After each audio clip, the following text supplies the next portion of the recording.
All right, so related rates problem. Depth. A cross section of 5 meter of a 5 meter trough is an isosceles trapezoid with a 2 meter lower base, 3 meter upper base, and an altitude of 2 meters. Oy vey. All right, so let's start with we're dealing with the trough. So this is the stuff that and it says it's an isosceles trapezoid. So I'm just going to make it look like this. That side's equal to that side because it's isosceles.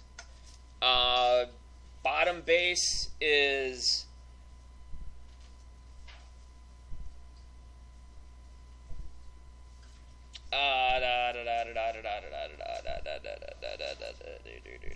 two meters. That's 3 meters. The height is 2 meters. And if we were going to look at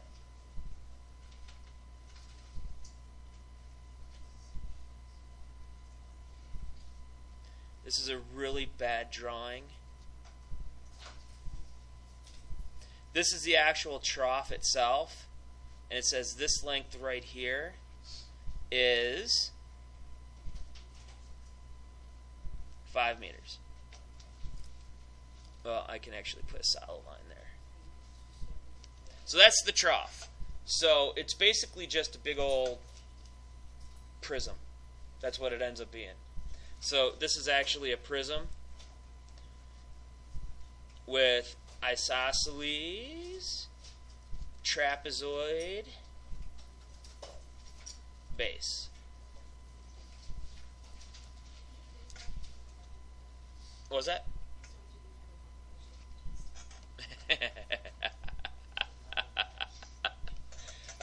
I'll try not to.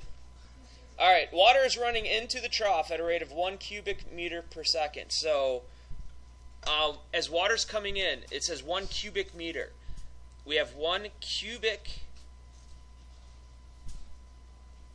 meter per second. Is that what it said? Yeah. Okay, 1 cubic meter per second. When I'm talking about something that's cubic, and we're talking about a trough that holds stuff, what do you think this is going to be? It's a rate, so it's going to be dV dt because of the cube of the meters. So we know that the volume is changing at a rate of 1 meter cubed per second. Yes. Cubed. C-U-B-E-D. All right. How fast is water level rising when the water is 1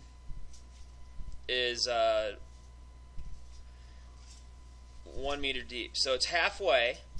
It's there. So if I let this be h, but I know we want h at 1. We want dh dt. I know this base. I know that base. I have to figure out. Well, what do we have to figure out?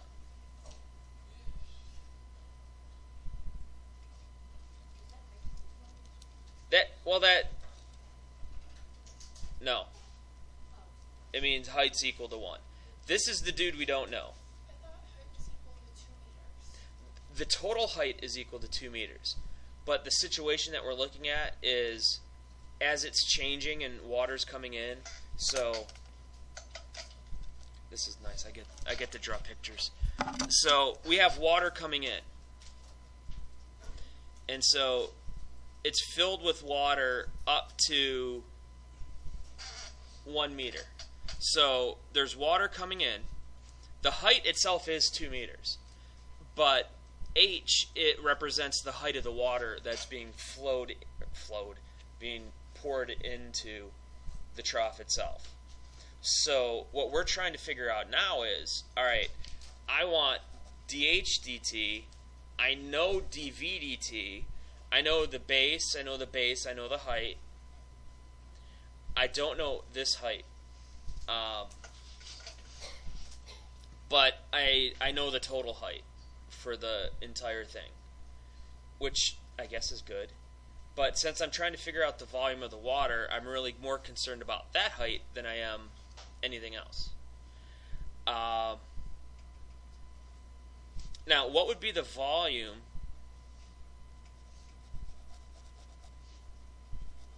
of the entire trough? Because apparently we need to get a volume here.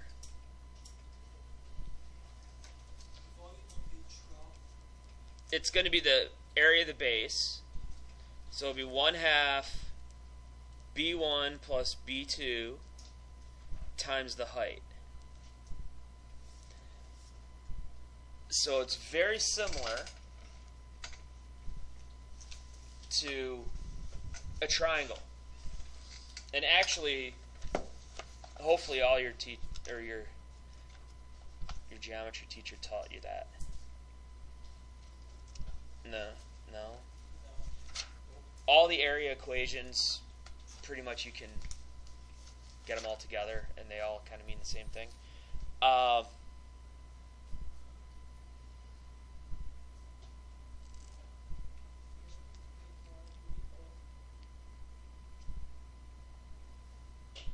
Now, here's a big question.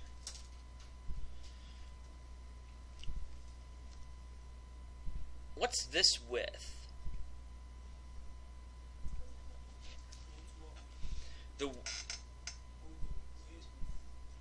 Not the actual number, but I need to figure out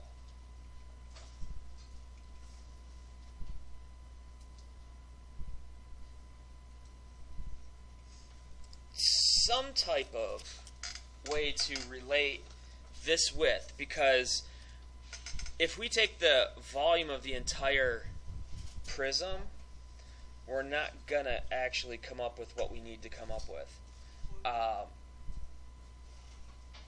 But what we need to do is we need to figure out what this is going to be.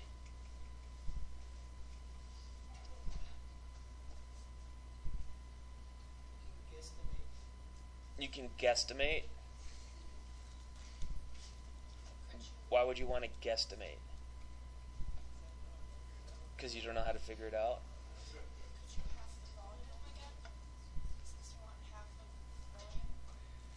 Well, it's not going to be quite half the volume, because there's a lot more up there than there would be down here. So it's not quite half of the volume. What's the average of 3 and 2? Which is 2.5. Is that going to help us?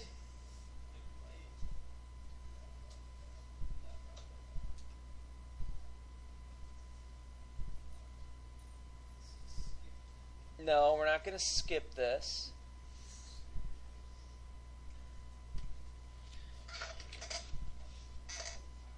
Well, why don't we take a look at this? We're kind of at a crossroads now, right? Let's take a look at this. We have our equations that we need to figure out, but we need to figure out what goes in those equations. So let's take a look. That's 2. If I did that and I did that, how much is up here? 2. So how much is right here? 2. How much is here and here? Half and half. What you guys would like to put in your coffee someday. Now, how much is this? Do you really know what that is? We could put an X there, right? What about this? What do you think that'll be? X. So we just came up with something.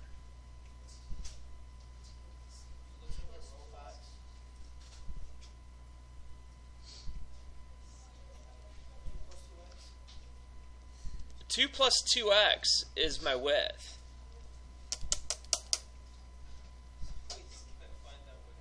But we're not to figure out what we can do with x. Now, if I take one of these right triangles, this is actually a really good question. This is another one, like number 54, one that I really like. I take the triangle. I know that's x. I know that's 2. I know that's 1.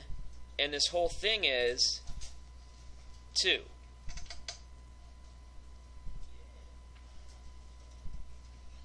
Actually, no, this is 1/2.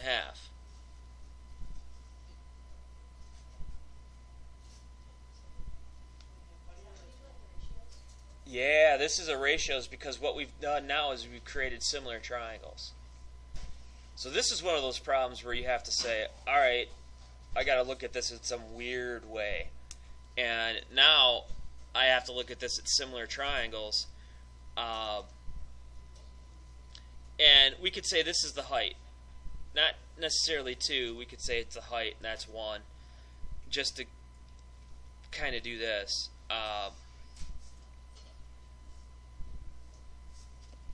Or actually, we'll say, here's what we'll do. We'll say that's the height. I'll change that to the height, and this would be what? 2. Alright, so now, so we're just trying to make this work a little bit nice and neat for us. Now, I don't know what this is, right? No. Alright, but I can come up with the ratio. The ratio, small to big, x over 1/2. What's the small side here? H. What's the big side? 2. So now, I could do a cross product here. So 2x is equal to 1/2 h. Divide by 2. X is equal to 1/4 h.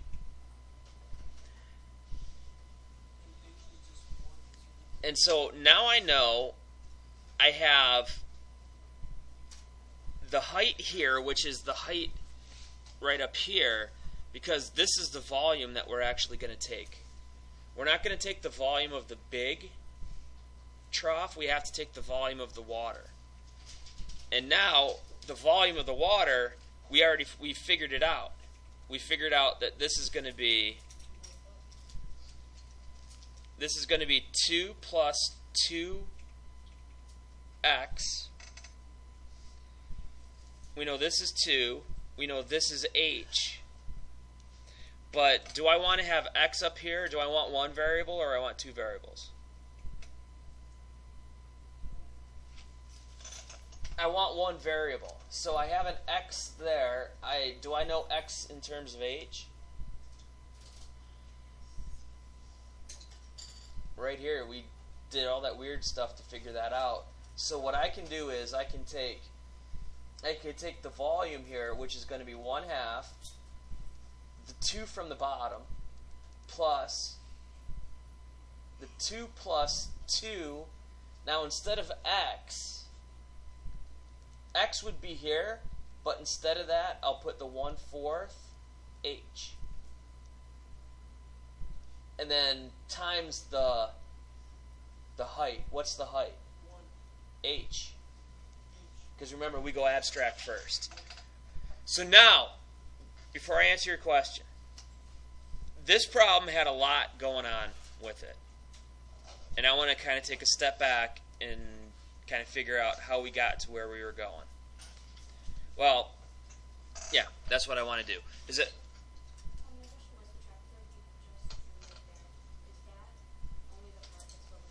Yes. So that's an excellent question.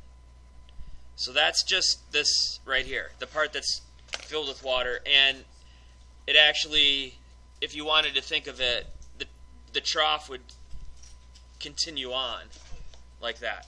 So what we were able to do is, one, you built the trough. I don't know how to spell trough. Thank you. I don't work on a farm, sorry. Then we labeled everything. And then what we did was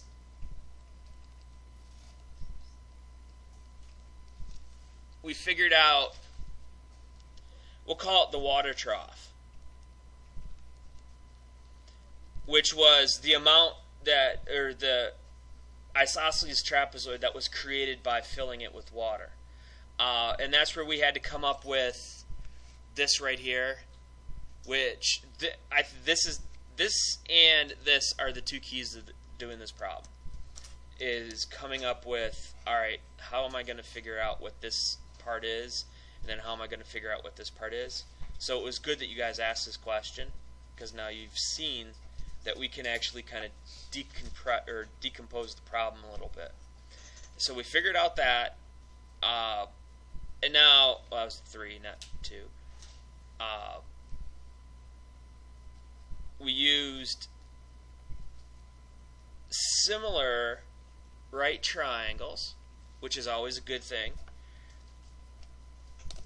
Now, since I've seemingly been stressing similar right triangles for the last, related rates period, do you think you might have some similar right triangles? Yes, similar right triangles. You need them because you're going to be using them a lot.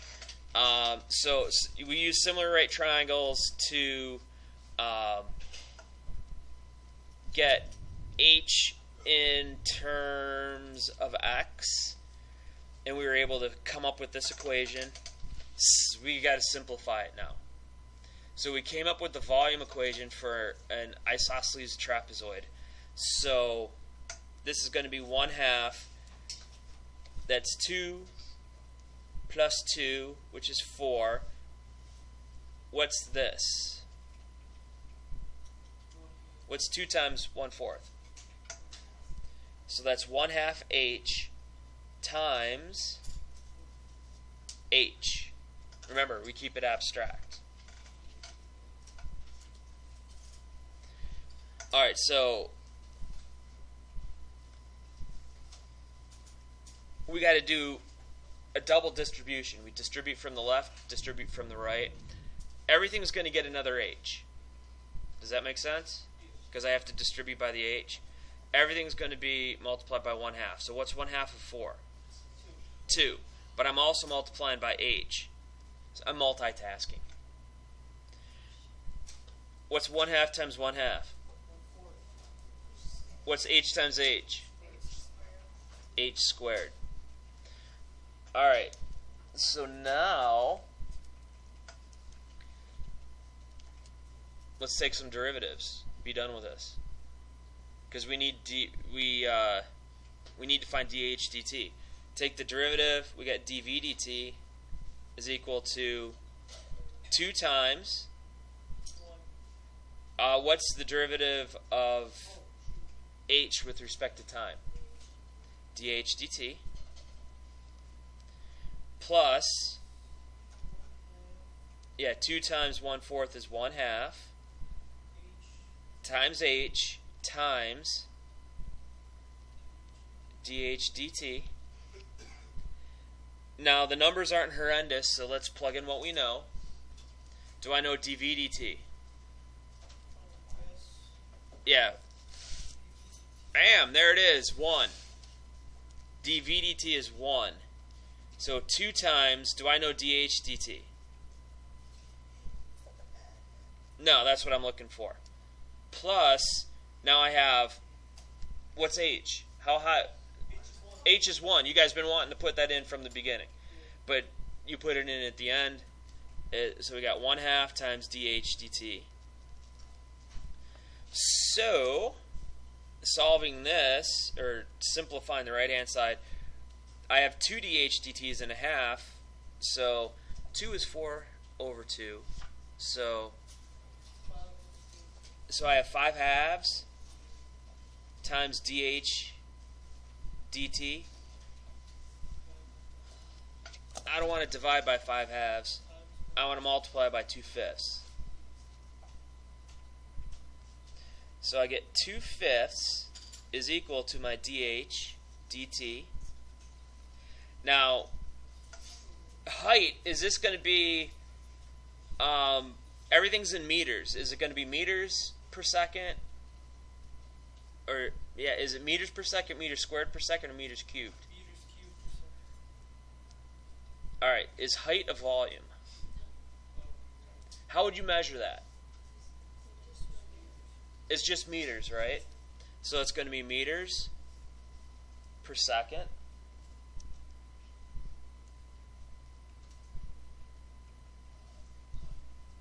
Wait, how'd you get the 5/2?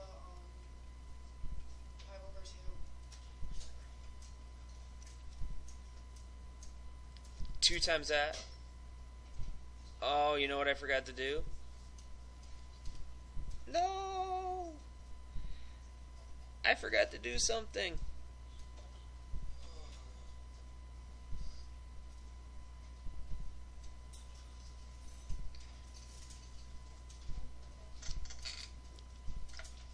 You guys are gonna hate me. Chain rule. No. But the volume, this is just the area of the trapezoid. So, like, that's just the area of the trapezoid, so I actually have to multiply it by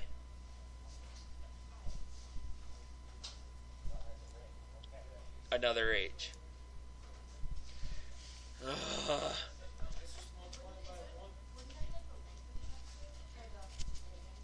Oh, yeah, I gotta multiply by 5.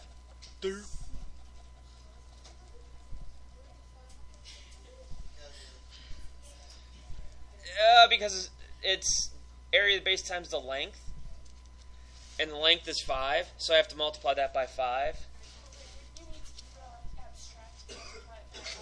No, not in this case, because 5 isn't going to play any part into it. The length is never changing; it's never going to do anything. This one you can put 5 in. I understand your thought process is, wait a second, why can't I just put in all the numbers anyway? This time you can put in 5. So the volume is actually down here, since I forgot to multiply it by 5. This thing I got to multiply by 5. So this thing, all that stuff, I still have to multiply by 5 because I forgot to multiply by 5. Yes. But since it's being multiplied, it's actually part of the problem. And if it was being added to it, absolutely it'd be 0. But since I forgot to multiply it by 5 here, it'd just be like 5h. So it would have been, everything here would have been multiplied by 5, so I would have gotten like 10h plus 5/4 h squared. And then you would take the derivative of that, and it would have been 10 times dh dt plus 5/2 h dh dt. And I apologize because I screwed it up, but none of you caught it, so I guess I don't have to apologize that much. Yes? Derivative of volume with respect to time. What's derivative of v? Just by itself. It'd just be 1, right? But since we're taking it with respect to time, that's where the dv dt comes from. Because I simplified it and got it to this point, and then I took the derivative. I'd taken the derivative of h with respect to time. When it's just a variable to the first power, it's just dh dt. And then here, h squared would be 2 times that times h, and then we have to use the chain rule to get dh dt. And since I forgot to multiply by 5, this guy right here, if I know we got all the blue stuff going on there, but right in the end, we can still kind of just say, all right, I got a 5 in the top, but since I forgot to multiply by 5, I can actually go right to this step here and say, well, thank goodness I can just multiply this step by 5. So, what's 5 times 5? 25. Wow. And so this ends up being this. 2 over 25 meters per second. So, now, outside of the fact that I forgot to multiply by the length of the trough, this should show you that you need to be very, very, very careful about how you're building your equations. This is, like I said, kind of a tough one. If you can get this one, you're pretty much at the high level of related rates problems. When you started putting the 1 instead of dv dt, Why did I put this here? yeah. Because the problem told me that dv dt was 1. So that was we went abstract with as much abstract as we could. The 5 wasn't abstract because there was no way to make that one abstract. Everything else in here is abstract. That one isn't. And then once we got done with the abstract, took the derivative, then we plugged in numbers that we knew. That's where it came from. Yes? 5/2 times h times dh dt, because it was h squared. So the derivative of h squared is 2h times dh dt. So I apologize for not multiplying by 5 and giving everybody a headache, but it just ends up we have to multiply the top of that by 5 to make sure, and we got 2 over 25 meters per second squared. And I know for a fact that's the correct answer.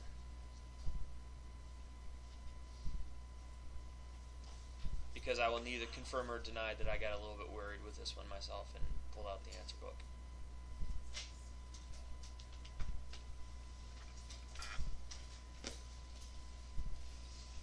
This is, like I said, the key to the whole problem is right here, is recognizing that we're not actually doing the volume of the trough, we're doing the volume of the water that's being raised into the trough. And then the stuff that's changing, whenever you're doing something like this, whenever you have like the height is changing, give it a variable, because at any point in time it could be something. We just happen to remember we need to, the abstract part of the related rate problem is we do that so we can actually solve the problem at any point in time. And then when we get concrete numbers like h was 1 and I knew this, that's when we start looking at the snapshot at an instantaneous moment in time. So the abstract gives us what's happening throughout the entire process of the situation. And building it is the biggest problem. So, like I said, this is a good one, but it's also one that you probably want to go back and watch this video maybe the night before the test. Maybe the homework before the test is to just watch the videos of the worked out solutions, because then you'll the biggest thing is related rates problems, there's usually a trick involved. The trick for this guy was that you're not taking the volume of the trough, you're taking the volume of the water and making sure that you build that instead of the trough, because that would have been our first inclination, is to build the trough and then go from there. And then you run into all sorts of problems, and then you look in the back of the book and it says 2 over 25. What the heck? I got like 1, and that's not the case. Friday. Just 3 problems to start. Unrelated rates. Quit. Don't roll your eyes at me. All right. At the